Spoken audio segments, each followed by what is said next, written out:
Depuis la nuit des temps, des chasseurs de trésors du monde entier ont risqué leur vie pour une chance de gloire et de fortune inimaginable. Maintenant, c'est à mon tour. Dans cette vidéo, mon ami et moi allons nous lancer dans une quête pour découvrir 3 trésors légendaires et trouver la vérité derrière ces histoires. Nous commençons avec l'histoire de Panama Pete. L'histoire raconte qu'au milieu des années 1800, une diligence transportant de l'or a été braquée au Panama. Le voleur a rapidement caché l'or dans une crevasse à Panama Rocks, prévoyant de revenir le récupérer, mais Pete a été rapidement arrêté par la police. Ensuite, les autorités locales ont fouillé la zone, mais l'or n'a jamais été retrouvé. Donc aujourd'hui, nous allons enquêter sur cette histoire et voir si nous pouvons retrouver le trésor perdu de Pete. Avant d'interroger des habitants pour en savoir plus, nous avons exploré Panama Rocks, un parc aux formations rocheuses mystérieuses, blocs de pierre massifs et passages étroits dignes d'un film fantastique. Ce ne serait certainement pas un mauvais endroit pour cacher quelque chose, je peux vous le dire. Regardez ça. Repère de faussaires. Les faussaires utilisaient ces grottes pour se cacher et fabriquer de la fausse monnaie. Au milieu du 19e siècle, on a retrouvé du matériel d'impression de fausse monnaie dans ces grottes. Si j'étais criminel, je cacherais sûrement un trésor ici. Il semble que cette histoire soit plus complexe que prévu. Je reste sceptique. Existe-t-il vraiment une preuve que Pete ait existé? Bonne remarque. On va devoir le découvrir. Avant d'utiliser mon détecteur de métaux high-tech, je voulais vérifier qu'on ait toute l'histoire. Alors on est allé en ville pour voir si les gens croient vraiment à la légende et pour chercher des indices qui pourraient nous mettre sur la piste. Quelqu'un ici sait quelque chose sur cette histoire et on va aller au fond des choses. Connaissez-vous la légende du trésor de Panama Pete? Le trésor de Panama Pete, hein? Ouais. Non. D'accord? Puis-je avoir une pizza individuelle, s'il vous plaît? Tu vas juste t'arrêter là? Vous pensez que le trésor pourrait être là-bas ou pas? Je le pense vraiment. Il y a tellement de petits recoins où certaines personnes ont tout simplement trop peur d'aller. Tu penses qu'il y a une chance qu'il soit là-bas? Ça pourrait être là-bas, mais comment savoir ce qui est vrai ou non? C'est de l'histoire locale, non? Oui, le folklore local. Est-ce que ça a été exagéré ou... J'ai un dossier sur Panama Rocks, tu veux le voir? Ce serait génial. D'autres chasseurs de trésors sont déjà venus chercher ici. Vraiment? Oh! J'ai un bon pressentiment. Voici des coupures de presse et voici des écrits. Panama Rocks. Étrange. Il y a vraiment quelque chose de bizarre ici. On va le découvrir. Il y a une énergie ancienne. Je veux dire, c'est vrai. Ensuite, nous avons passé l'heure suivante à parcourir plein de vieux articles et écrits pour voir si on pouvait trouver des informations qui prouvent que l'histoire est vraie. Attends une seconde, regarde ça. L'histoire de Panama Rocks regorge d'aventures et de légendes de trésors cachés, avec de nombreuses traditions variées. Voici la deuxième partie, contenant de nouvelles informations. On ne trouve ça nulle part en ligne. Il faisait sombre à leur arrivée et, au lieu d'attendre le jour pour cacher le trésor, les bandits l'ont laissé entre les pierres puis sont partis. Revenus en plein jour, ils n'ont pas pu le retrouver. Et donc, selon la tradition, il est toujours là, attendant d'être découvert. Tu sais ce que ça veut dire? Il pourrait encore être là-bas. Quand cela a-t-il été publié? 1947. Très bien, donc nous avons appris que les bandits ont caché le trésor tard dans la nuit, et les gens parlèrent de l'histoire peu de temps après que cela se soit produit. Ensuite, nous avons décidé d'explorer la planque du faussaire et de tester mon détecteur capable de repérer de gros objets 3 mètres sous terre. Premier signal. Ensuite, pendant l'heure suivante, j'ai déterré plusieurs signaux et j'ai patiemment tamisé la terre. Même si tout ce que nous avons trouvé, ce sont quelques morceaux de ferraille. Bon, on va s'enfoncer plus profondément dans la planque, voir si on a plus de chance. Je doute que beaucoup de gens soient venus chercher ici. Combien de personnes ont même le bon équipement en plus? Pas beaucoup. Oh mon Dieu, c'est profond, Clem. Personne ne viendra. Il pourrait y avoir tant de trésors. Il pourrait y avoir plus que des trésors ici. Il pourrait y avoir un chupacabra ici. On pourrait trouver le Bigfoot. Oh waouh, c'est profond. Oh mon Dieu, c'est étroit. Je crois qu'on a trouvé quelque chose. En creusant vite dans la grotte et en tamisant plus de terre, j'ai découvert enfin quelque chose d'intéressant. Regardez. C'est de la ferraille ou une pièce? Prends le détecteur. C'est du métal. C'était ça. On l'a eu. Ouais, c'est coupé. C'est vraiment une pièce de monnaie. C'est bien une pièce de monnaie. On dirait qu'il y a des inscriptions dessus. Incroyable que tu aies trouvé ça, mec. C'est un trésor. Je ne pensais pas qu'on trouverait quoi que ce soit ici. On va devoir l'emmener chez un professionnel pour la faire expertiser, c'est sûr. Mais attends, est-ce que les États-Unis ont déjà utilisé du bronze pour leurs pièces? Non, ils ne l'ont pas fait, mais il faut continuer à creuser. Regarde jusqu'où ça va. J'ai l'impression de sortir un crâne humain. Il y a plein d'os ici. Tu crois que certains appartiennent à Panama Pete? Non. Non, je ne crois pas. Ensuite, j'ai continué à creuser l'après-midi au même endroit où on a trouvé la pièce et ailleurs dans la caverne. C'est vraiment chercher une aiguille dans une botte de foin. Le sol étant principalement formé de couches rocheuses séparées par de la terre, creuser à plus de quelques pieds était presque impossible. Le parc va bientôt fermer. Nous devons prendre un vol pour l'Arizona. Donc, après avoir fait quelques recherches, je pense qu'il y a 95% de chances que cette histoire soit inventée ou ait été fortement exagérée avec le temps, simplement parce que nous n'avons pas pu trouver de preuves concrètes que cette histoire s'est réellement produite ou la moindre preuve de l'existence de Pete. Mais dites-moi ce que vous en pensez. Après avoir quitté Panama Rocks et fait évaluer la pièce, nous avons pris l'avion pour l'Arizona pour chercher le trésor le plus célèbre de l'histoire américaine. Je suis arrivé dans les montagnes Superstition où beaucoup pensent qu'il existe une mine perdue contenant 200 millions de dollars en or. La légende dit qu'en 1877, Jacob Waltz, surnommé le Hollandais, aurait trouvé une riche mine d'or dans les montagnes Superstition et utilisait souvent des pépites d'or en ville pour ses achats. Puis, sur son lit de mort, en 1891, Waltz a avoué comment il avait trouvé la mine, qui il avait tué pour garder le secret, et enfin, il a révélé l'emplacement de la mine à un autre prospecteur nommé Dick Holmes. Les indications étant floues et les montagnes difficiles, Dick n'a jamais trouvé la mine. Contrairement à d'autres légendes de trésors, de nombreuses preuves appuient cette histoire. Avant de parcourir 16 km dans la montagne pour chercher la mine, nous avons visité le Superstition Mountain Museum pour étudier les preuves et en savoir plus sur l'histoire. Ce que c'est qu'ils les ont trouvés dans le désert. Les gens pensent que si vous lisez correctement les codes et les symboles, cela vous donnera l'emplacement de la mine du Hollandais perdu. Il y a deux aspects à cela. Beaucoup de gens pensent que ces indications sont exactes. Cependant, il y a l'autre côté. Oui, c'est plus sceptique. Vous voyez, par exemple, le cœur a l'air trop parfait pour être un vrai cœur. Et comment est-ce qu'on les a trouvés? Ils ont en fait été trouvés au bord de la route déterrée par Travis en 1949. Les gens vous diront, par exemple, ici nous avons toutes les cartes. Elles proviennent de personnes persuadées d'avoir trouvé l'or ou de savoir où il est. On reçoit chaque semaine 1 ou 2 appels de gens affirmant « J'ai trouvé l'or, je sais où il est ». Demandent-ils des ressources? Exactement. Ils cherchent de l'aide, que ce soit financièrement ou en matériel. Bien sûr, tout le monde dirait « Eh, donne-moi 50 000 $ et je te dirai où il est ou je t'y emmènerai ». Quelle théorie crois-tu personnellement? Eh bien, si je te dis ça, alors on aura peut-être plus de gens qui viendront ici. C'est une histoire. C'est plausible. Qu'elle soit exacte ou non, on ne sait jamais. Chaque année, des gens montent dans les montagnes. Environ 500 personnes y sont mortes, souvent simplement par déshydratation. Des crânes de personnes abattues ont été retrouvés. Qui surveille cela? C'était peut-être quelqu'un qui pensait savoir où était l'or, puis quelqu'un d'autre est arrivé dans le secteur, alors il l'a tué. De nombreuses personnes sont tombées de la montagne sans raison, glissant soudainement sur les sentiers. On les retrouvait parfois des années plus tard et il y a eu beaucoup de morts. J'ai lu qu'une malédiction amérindienne pourrait être à l'origine de certains de ces décès. Les Amérindiens étaient présents bien avant les hommes blancs. Et c'est comme ça que la montagne a eu son nom, la montagne de la superstition, parce que les fermiers qui se sont installés ici pensaient que toutes les superstitions que les Amérindiens leur racontaient n'étaient que des superstitions. Et il est possible qu'ils aient jeté une malédiction sur l'or. Maintenant, tout ce qu'on trouve dans la montagne appartient au gouvernement.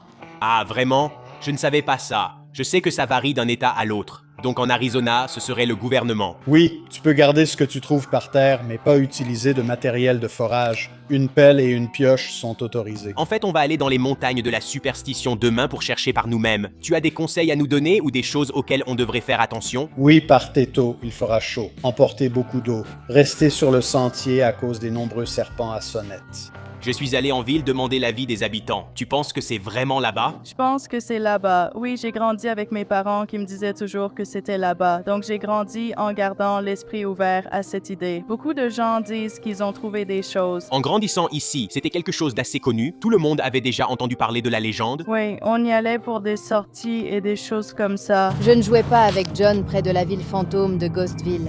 Tu crois que la ville fantôme l'a vraiment trouvé? Oui, le propriétaire de la ville fantôme l'a trouvé. Depuis combien de temps vis-tu dans la région? Depuis 1960. Et quel est ton avis personnel sur la mine d'or du Hollandais perdu? Elle pourrait bien exister. Tu crois? Tu penses qu'il y a une chance? Il y a une chance.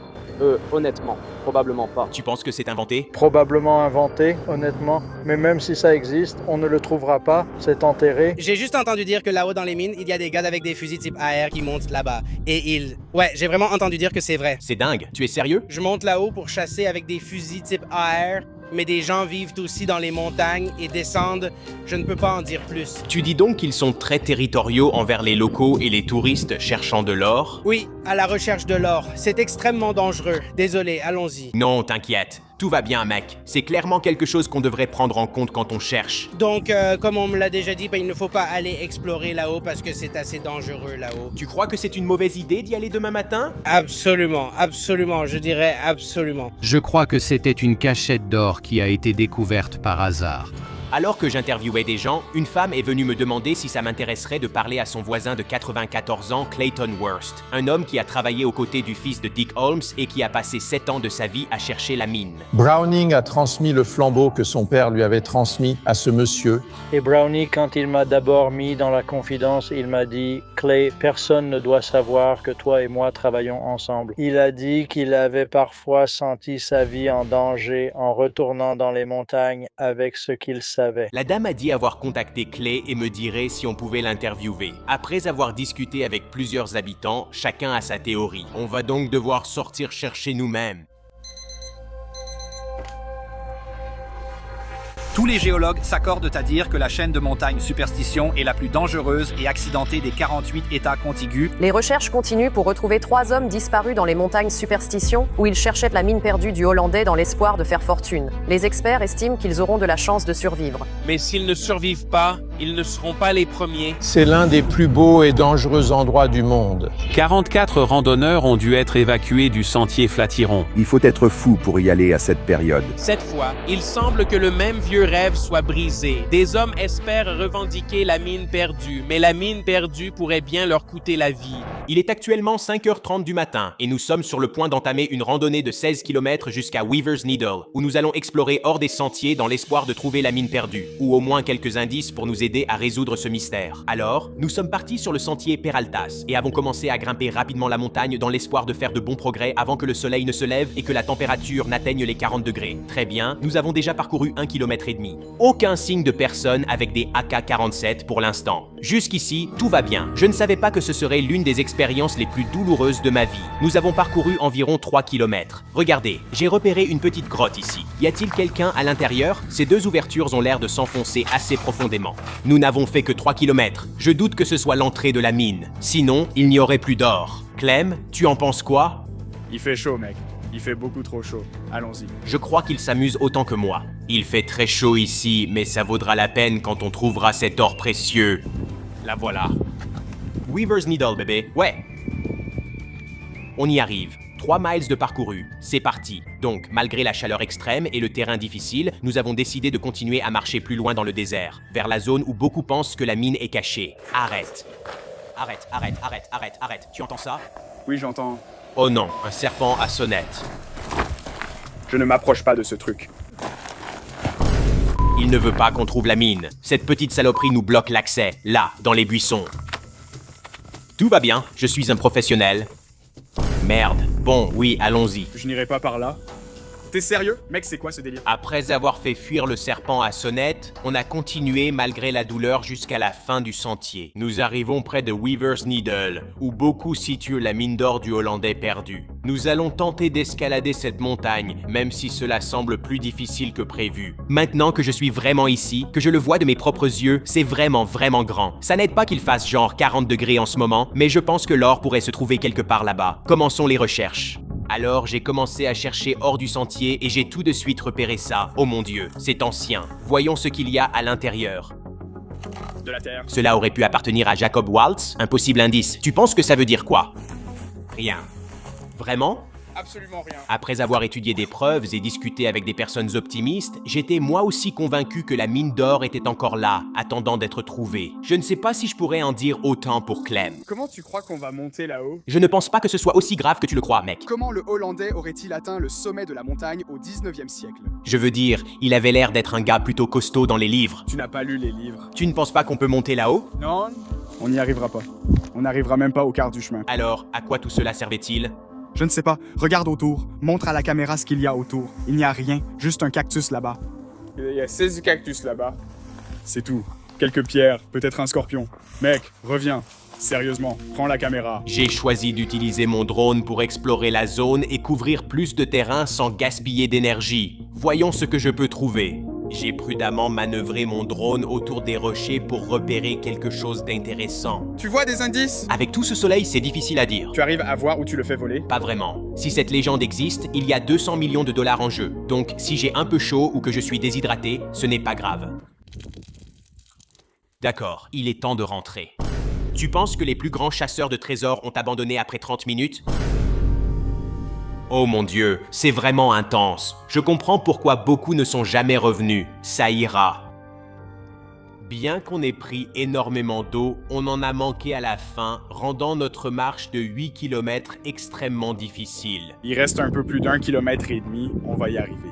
Après avoir échappé au désert, notre espoir était au plus bas. Nous sommes donc allés au Miner's Grill pour noyer notre peine quand j'ai reçu un message de Clayton Wurst, la seule personne pouvant nous donner les réponses qu'on cherchait. J'ai eu la chance de venir en Arizona à une époque où des hommes vivaient encore et connaissaient Jacob Waltz ou quelqu'un l'ayant connu. Et j'ai eu le privilège de connaître plusieurs de ses pionniers fondateurs.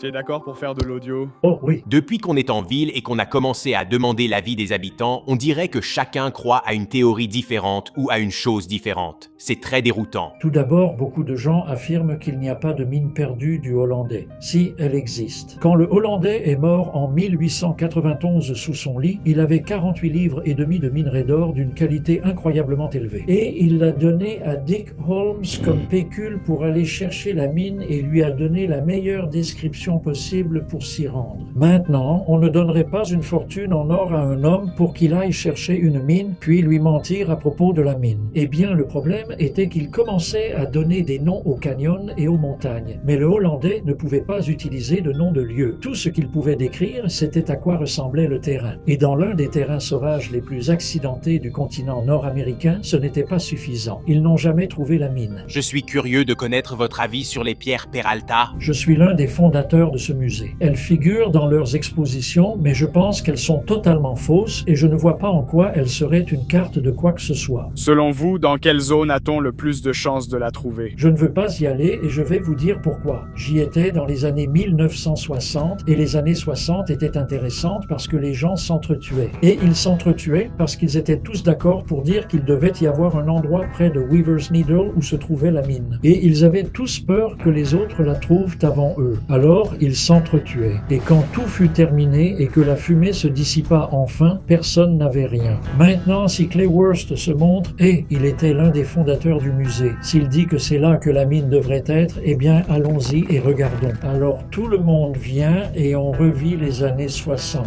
Donc, je n'ai jamais révélé où je pense qu'elle devrait être. Et puisque j'ai passé un certain temps face au canon d'un fusil, je ne veux jamais recommencer une histoire comme ça. Je pense que vous allez sortir d'ici en croyant que ce truc est là-bas. C'est le cas maintenant. On est sorti aujourd'hui et j'ai pensé que ce n'était sûrement pas par ici. C'est là-bas. Vraiment. Les gens me disent « Clay, écris un livre pour l'amour du ciel. Raconte l'histoire. » Je dis « Pourquoi devrais-je » Eh bien, tu veux que ce soit filmé, non? Moi? En ce moment, cette montagne t'appelle. Elle dit « Viens. Viens. Viens regarder la montagne. Viens chercher cette chose. » Maintenant, une fois qu'elle est trouvée et rendue publique, elle n'appelle plus. C'est vrai. À cause de la façon dont elle a été recouverte et cachée, je ne pense pas qu'elle sera trouvée avant très très longtemps. Eh bien, merci beaucoup. J'ai apprécié votre compagnie.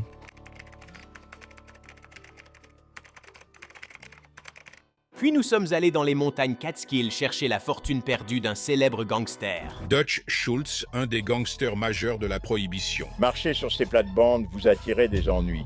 Il commence à gagner énormément d'argent. On raconte que cet argent serait enterré dans le nord de l'État de New York. Très bien, tout le monde. Nouvelle histoire. Nous venons d'arriver dans les montagnes Catskill, où le gangster Dutch Schultz a enterré sa fortune de 7 millions de dollars. Si vous ne connaissez pas l'histoire, Dutch Schultz a fait beaucoup d'activités illégales pour s'enrichir. Début des années 1930, le FBI a commencé à constituer un dossier solide contre lui. Alors, il est devenu paranoïaque et a décidé d'enterrer sa fortune. Il a donc fait fabriquer un coffre-fort en acier sur mesure et lui et son garde du corps y ont mis des bijoux, des obligations et un petit pactole de 7 millions. C'est beaucoup d'argent. Je sais. Ensuite, ils ont pris un train de New York jusqu'aux montagnes Catskill. Mais je suppose que Dutch a eu peur que la police l'arrête à un contrôle. De nombreux chasseurs de trésors pensent qu'il est descendu à Lanesville et a enterré sa fortune à Phoenicia, dans l'état de New York. Mais ce n'est pas tout. Peu de temps après, un gang rival a tué Dutch et ses gardes du corps. De toutes les histoires suivies, celle-ci me semble la plus crédible. Tu sais ce qu'on dit? La troisième sera la bonne. On a retrouvé Nick Tegui, notre collègue youtubeur, puis sommes allés en centre-ville demander aux gens où il aurait enterré sa fortune. Le mafieux séjournait autrefois dans l'hôtel, aujourd'hui démoli.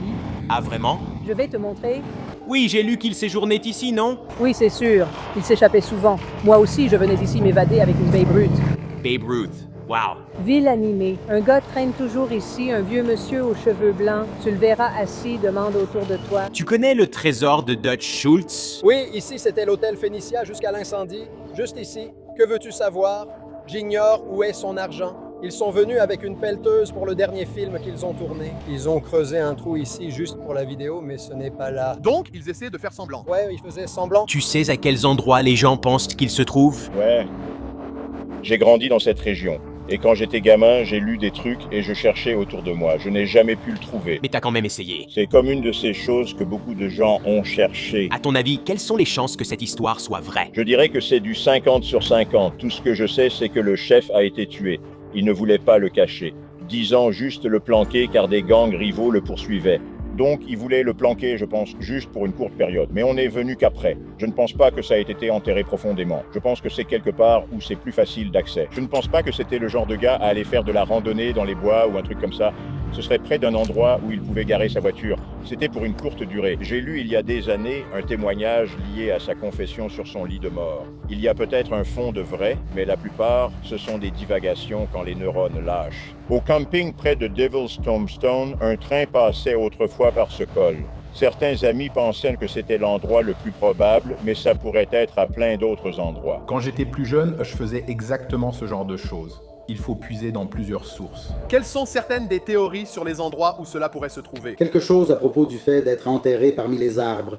Cela semble être la théorie la plus répandue. Beaucoup d'indices laissés dans certaines de ces lettres et autres vont dans ce sens. Tu penses qu'il y a une chance que ce soit là-bas? J'en suis sûr parce qu'il a été assassiné après ça. Des gens l'avaient vu partir à un certain moment avec quelqu'un d'autre qui l'aidait à porter un tambour, puis il revenait, tôt le matin ou peut-être en pleine représentation.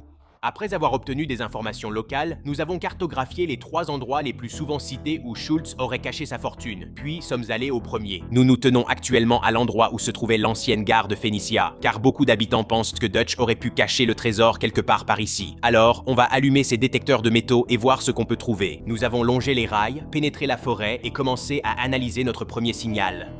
Oh, c'est gros et c'est profond. Ça peut aller de 30 cm à 3 mètres, c'est ce qu'on veut. Ce pourrait être un fonds de retraite. Oublie le plan d'épargne retraite. C'est juste ici. Ah, le voilà, le voilà. Waouh. Attends une seconde.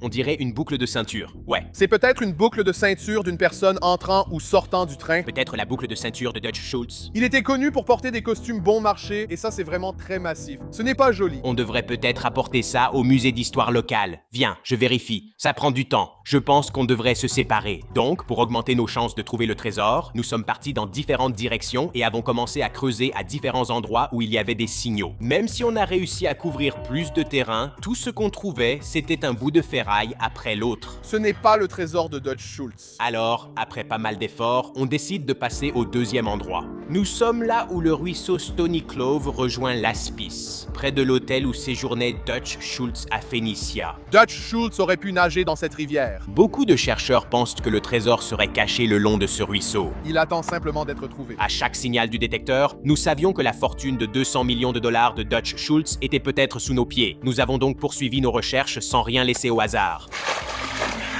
C'est bien mieux que de fouiller ce désert, les gars. Oui, ça c'est sûr. C'était une vraie souffrance, mec. On n'a peut-être pas encore trouvé de trésor, mais au moins on est toujours en vie. Ouais, c'est vrai. Et ça est trésor au compte de 3. Le frisson de la chasse fait tout. Et alors si on n'a pas de chance, les gars? Et alors si j'ai dépensé des milliers de dollars pour qu'on ne trouve rien? Non, non. On a trouvé cette boîte et ses clous. On a trouvé la belle pièce. On a encore une chance. Il faut y croire. Ça va? Tiens bon, frérot. Le vampire t'a eu. Pas de pitié, Claude. Concentre-toi. Lance-moi une pelle. On l'a. Voici la grande révélation. C'est un de ces appareils de cuisson pour feu de camp. Et c'est déjà ça, même si ce n'est pas le trésor de Dutch Schultz. Mais c'est fonctionnel. Après 5 heures à chercher le long du ruisseau, on a trouvé qu'une vieille pièce de 500 et de la ferraille. J'ai donc opté pour mon sous-marin télécommandé afin de chercher des éléments intéressants dans les profondeurs du ruisseau. Je sais que ça peut sembler désespéré, mais les gens cherchent dans les Catskills depuis longtemps. Pour trouver le trésor, il faut sortir des sentiers battus. Comment ce truc peut-il chercher? Il est bloqué sur le côté. Attends une seconde. Ne doute pas de mon sous-marin. J'avoue, je doute un peu du sous-marin. Ramène ce truc. Le sous-marin est pas terrible, je dirais. Il n'arrête pas de s'éteindre. Mec, ce jouet c'est une blague. Laisse-moi essayer. Oh mon Dieu. C'est pourquoi on l'a invité à la fête. Tu vois quelque chose là-bas? Mec, cette rivière est vide. Ça pourrait être une cause perdue, les gars. Alors on décide de limiter les dégâts et d'aller à le dernier endroit. Nous allons entrer dans le grand parc nommé Devil's Tombstone. Beaucoup pensent que Dutch y aurait caché son trésor, selon une phrase de sa confession sur son lit de mort. Mère est la meilleure piste et ne laisse pas Satan t'attirer trop vite. J'ai 8 pages de sa confession sur son lit de mort ici. La plupart du temps, il ne fait que bavarder. Il est au seuil de la mort, mais beaucoup de gens pensent que ceci est un indice sur l'endroit où il a caché le trésor. Autant tenter sa chance. Alors, nous sommes partis en randonnée dans les bois et avons immédiatement reçu un signal. Très bien, allons-y. On manque de lumière du jour, les gars. Il faut qu'on se dépêche. C'est maintenant ou jamais. Il faut le faire avant l'arrivée des ours. Les habitants disent qu'il y a de nombreux ours ici, alors je veux trouver le trésor rapidement. Attendez, le voilà. Attendez, qu'est-ce que c'est? Qu'est-ce que c'est? Mec, je tremble. C'est une mèche, c'est une mèche. Ça pourrait venir d'une lanterne. Les gens en utilisaient ici avant. Je ne sais pas. On extrapole peut-être. Mais c'est quelque chose, regardez. À 60 cm? À 60 cm? Un autre signal? Laissez-moi le localiser. Oh, c'est gros. C'est à au moins 30 cm de profondeur. On a donc creusé pendant 30 minutes autour du signal jusqu'à ce que je vois quelque chose de clairement métallique. Qu'est-ce que tu vois? Tiens, passe-le-moi. Laisse-moi faire un gros plan. Mec, c'est ça, c'est ça. On dirait un genre de récipient. C'est soit une boîte, soit un genre de récipient. Voilà, ça continue, ça continue. C'est énorme, mec. C'est pour ça qu'on est venu dans les Catskills. Oh, encore des fils. Wow, wow, wow, wow, un morceau. On dirait bien, oui. Oh mon Dieu. C'est une lanterne. Mec, c'est pas possible. On avait littéralement besoin d'une lanterne. On vient juste de trouver l'autre pièce.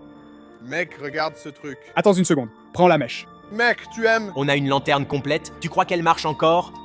Il n'y a qu'une seule façon de le savoir. Elle est encore allumée. Elle brûle. Ce n'est peut-être pas un trésor de 150 millions de dollars, mais c'est une belle relique. On ignore qui a utilisé cette lanterne. Peut-être Abraham Lincoln. George Washington? George Washington Sacagawea. Sacagawea. Après avoir discuté avec des habitants et cherché toute la journée, je crois que Dutch a enterré son trésor, même s'il y a une chance sur 2 qu'il soit encore là. Nick? Je ne sais pas, mec. J'essaie juste d'aller me coucher. Je crois que quelqu'un l'a prise il y a longtemps. Voilà, la vidéo se termine. Malheureusement, on n'a trouvé aucun trésor incroyable. Même si on s'est bien amusé, pour remercier ceux qui ont regardé jusqu'à la fin, j'offrirai à un abonné qui commente une boîte d'équipement de chasse au trésor et des objets comme le jeu Lost Dutchman. Cliquez ici pour une autre vidéo. C'était CloQuest. À bientôt pour la prochaine vidéo.